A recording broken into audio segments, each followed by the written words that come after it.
Bem, antes de mais nada, boa tarde. É simpático da parte da polícia de Évora avisar antes de rebocar. Isto realmente só mesmo em Évora. Bom,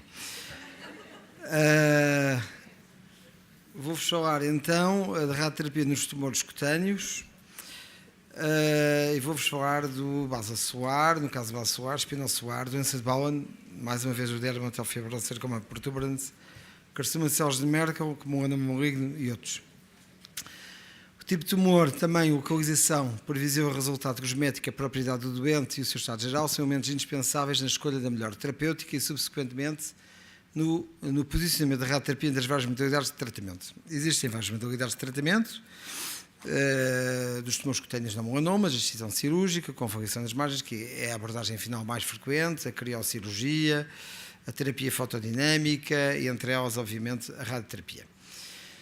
Os carcinomas basocelares respondem por cerca de 80% de todos os tumores cutâneos, não melanomas, e constituem, como já foi dito, a neoplasia mais frequente em todo o mundo. Os carcinomas basocelares ocorrem mais frequentemente em locais da cabeça e do pescoço que estão expostos ao sol. A chamada zona H, que é ali aquela que está a roxo, constitui uma localização de alto risco para os carcinomas basocelares, portanto a região periauricular, os cantos internos dos olhos, o nariz, a região lasobial, a glabela e a columela. E tal facto deve-se a que nestas localizações a extensão dos tumores é frequentemente subestimada e se conduz a excisões cirúrgicas inadequadas, sobretudo em profundidade, conduzindo a elevadas taxas de recidiva local.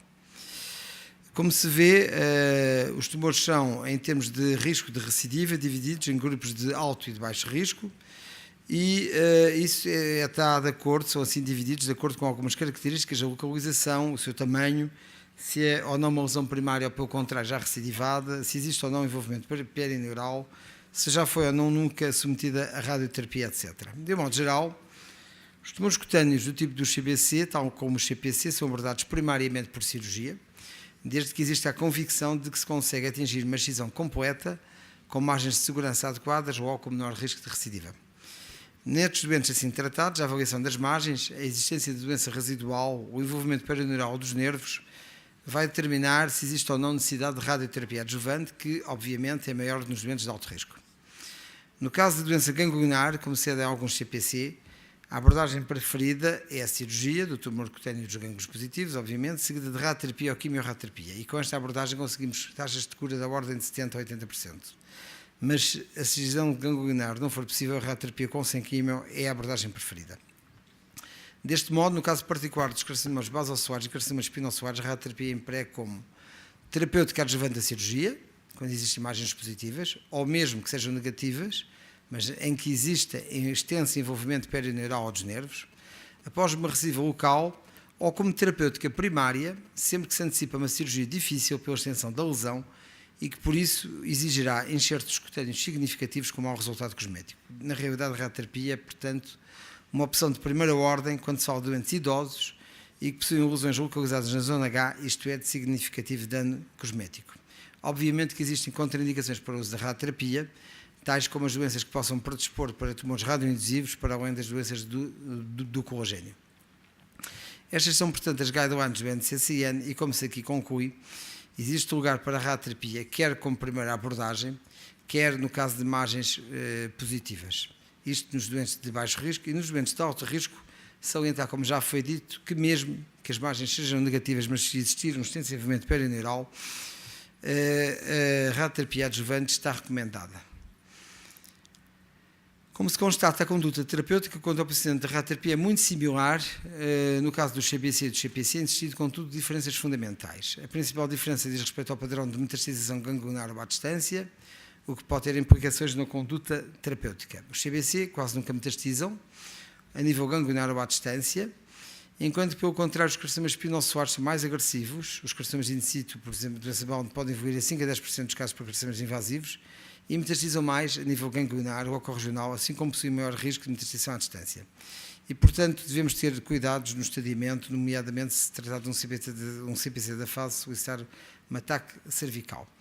E aqui temos qual é a conduta sugerida a nível do NCCN, em que se o tumor for inoperável, a sugestão é avançar para uma quimiorradioterapia e no caso de cabeça e pescoço, as recomendações acabam por ser em quase todas as situações o uso de radioterapia sozinha ou em casamento com a quimioterapia. Alguns casos que nós tivemos, são basalioma trabecular ulcerado, uma senhora de 69 anos, está aí escrito também o tipo de fracionamento que fizemos, isto é o resultado que conseguimos. Outro caso, um carcinoma basocelular incompletamente excisionado, e este é o resultado quando se voltou alguns meses depois.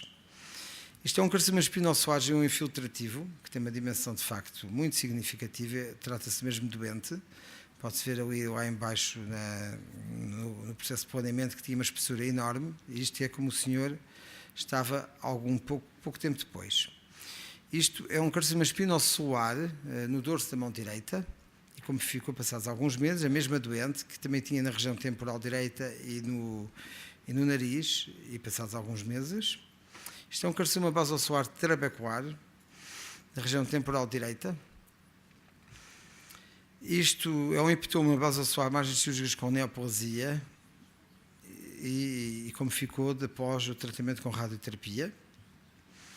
Um basalioma nodular, portanto, trata-se de doentes, como percebemos, que têm as lesões na chamada zona H. Isto é um carcinoma espinocelular G2, na face externa da perna esquerda. Isto é um carcinoma basocelular no canto interno do olho esquerdo. Isto é um carcinoma basocelular na região nasogeniana direita. Eu tenho a sensação que isto é melhor que o Botox. Um carcinoma espinocelular na face dorsal da mão direita. Um carcinoma espinocelular na face direita. A mesma doente, que também tinha esta lesão na perna esquerda, um carcinoma espinocelular. No pavilhão auricular esquerdo, um carcinoma basocelular. Podemos assim concluir que são indicações para radioterapia adjuvante da cirurgia, margens cirúrgicas positivas, invasão perineural, mesmo que margens negativas, invasão óssea ou cartilagínea, metastação ganglionar, extensa infiltração muscular. Já as indicações para radioterapia exclusiva foram aquelas que vos apresentei, serão, portanto, as localizações onde a decisão conduzam a um defeito funcional ou um mau resultado cosmético, ao fim de contas, as lesões que são situadas na zona H. Os doentes idosos, pelos eventuais efeitos secundários a longo prazo, são os melhores candidatos. Existem, contudo, carcinomas espinocelares que, pela sua localização ou dimensão, poderão beneficiar de alguma terapêutica citoredutora com quimioterapia neoadjuvante antes de uma cirurgia ou de uma radioterapia. Esta doente, que nos foi enviada para a radioterapia e que já havia, já era uma recidiva de um carcinoma espinocelular, depois novamente biopsada, de novo biopsada, sujeita a cirurgia plástica. Quando foi enviado para a radioterapia, sentimos que teríamos que sacrificar o testemunho desta doente. Esta doente fez 2 ciclos de quimioterapia e isto é como ficou no último dia de radioterapia. A doença de Bowen corresponde a um carcinoma espinoar in situ e possui um risco de 3 a 5% de evoluir para um carcinoma espinocelular invasivo nas lesões extragenitais, mas 10% nas lesões genitais. Ocorre mais frequentemente nos idosos. Existem vários fatores etiológicos, tais como a própria radiação, substâncias carcinogénicas, imunossupressão viral e dermatoses. Existem várias modalidades de tratamento e o sucesso depende de vários fatores, como seja o local do corpo, o tamanho, a espessura da lesão e os diferentes equipamentos. Isto são as recomendações da Associação Britânica de Dermatologia, que procurou sistematizar as diferentes opções de acordo com o caráter da lesão, se é única ou múltipla, grande ou pequena, se situa num bom ou mau local de cicatrização, o local do corpo facial, digital, perianal ou pênis, e a conclusão é que para cada um destes cenários, a mesma técnica tanto pode ser a melhor como pode ser a pior. Portanto, é necessário ter algum cuidado na escolha que fazemos. O Princess Margaret Hospital foi rever 44 doentes, que tratou entre 85 e 2000. A radioterapia foi o primeiro tratamento em 32 destes 44 doentes e emprega em 12 doentes após terapêuticas locais que deixaram doença residual. Os esquemas de radioterapia foram muito diversos, e a técnica mais emprega foi a ortovoltagem, embora tenham feito também muito poucos doentes tratamento com eletrões e com cobalto. O follow-up médio foi de 2,6 anos, entre 0 e 11,8. Obteve-se remissão completa em 100% dos doentes que foram avaliáveis e ocorreu recidiva em 3 doentes. 2 acabaram por recidivar já de uma forma de carcinoma espinocelular e outro, de novo, como forma local de doença de Bowen. A taxa de sobrevivência global aos 5 anos foi de 68% e o controle local era de 93%. Contudo, considerou-se que fracionamentos elevados conduziam a mais complicações e, portanto, advoga-se agora a fracionamentos mais suaves. A radioterapia foi considerada uma opção eficaz de tratamento. Isto é um doente que foi em Castelo Branco, diagnosticado com uma CPC in situ, doença de Bowen. Uma segunda biópsia chegou a uma outra conclusão. Depois, um carcinoma escamoso intraepidérmico. Foi proposta exerce do pavilhão auricular que o doente recusou, o doente fez radioterapia e este foi o resultado. Isto é um doente que eu tenho em tratamento neste instante no meu serviço. É uma recidiva de carcinoma espinocelular in situ da face dorsal do pênis, cujo primeiro tratamento em 2012, talvez 2019, foi um tratamento com azoto líquido. Recidivou e foi solicitado. E realmente, quando a gente olha para aquilo que são as recomendações inglesas, a radioterapia na localização do pênis é a única que aparece com o grau de recomendação 2, 3, todas as outras são 3, 4 ou 5. Dermatofibrosarcoma protuberans está incluído, como te disse a doutora Cecília, nos tumores da pele não melanomas, embora seja na realidade um sarcoma de baixo grau. O seu diagnóstico é tardio. Por isso, este tipo de tumor só é corretamente diagnosticado quando o tumor já possui grandes dimensões. Cresce de um modo irregular, com extensões digitiformes, o que se faz com que as cirurgias não consigam ser completas e, portanto, as recidivas são frequentes. Por isso, as taxas de recidiva local do dermatoma fibrosarcoma protuberans é de cerca de 10% a 60%, enquanto que o risco de metastização à distância é de apenas 1% a 5%.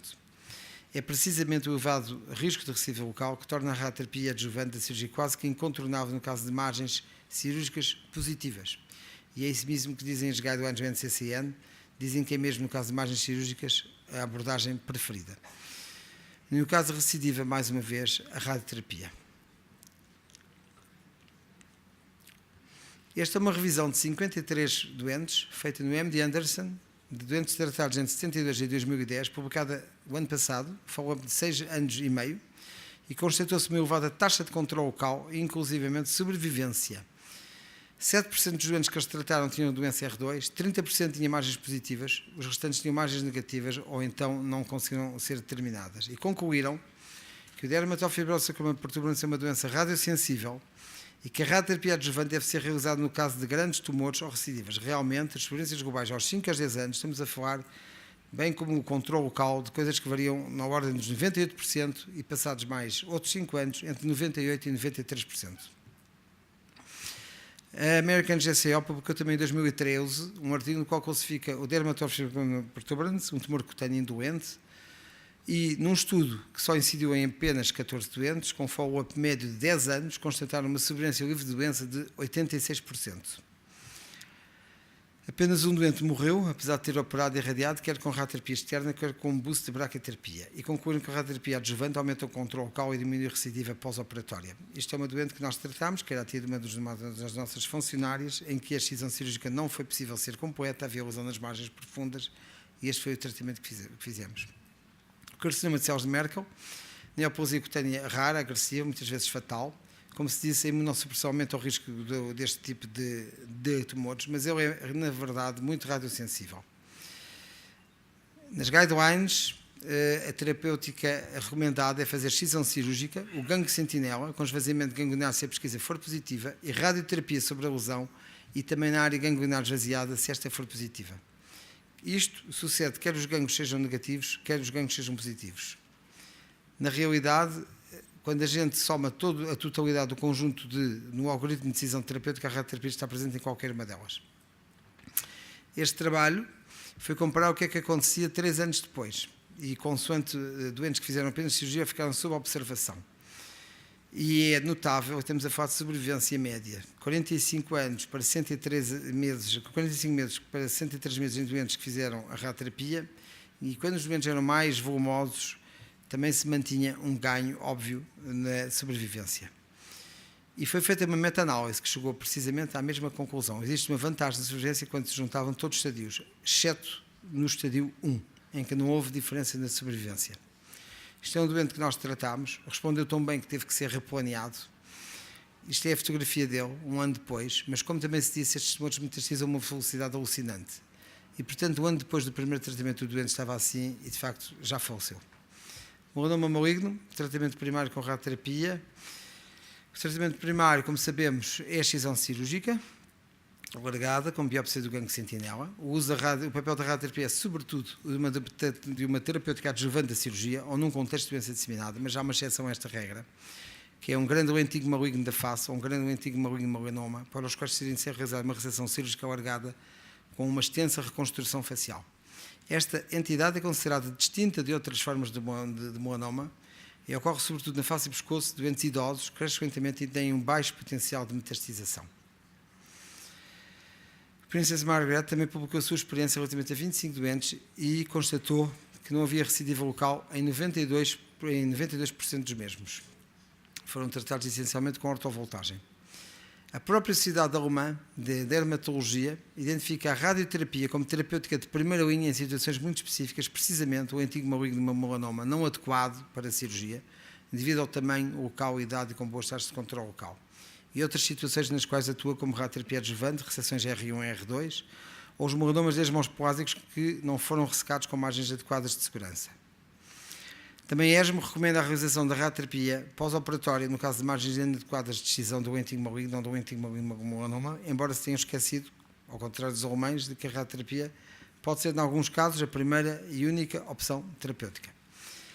No caso de radioterapia adjuvante local, a radioterapia é raramente recomendada como tratamento adjuvante após uma exceção cirúrgica local alargada, pois o risco de recidiva local é baixo, 15 a 17%. Mas existe uma variante, contudo, do melanoma, o subtipo desmoplásico, que, pelo contrário, ocasiona recidivas da ordem de 50%.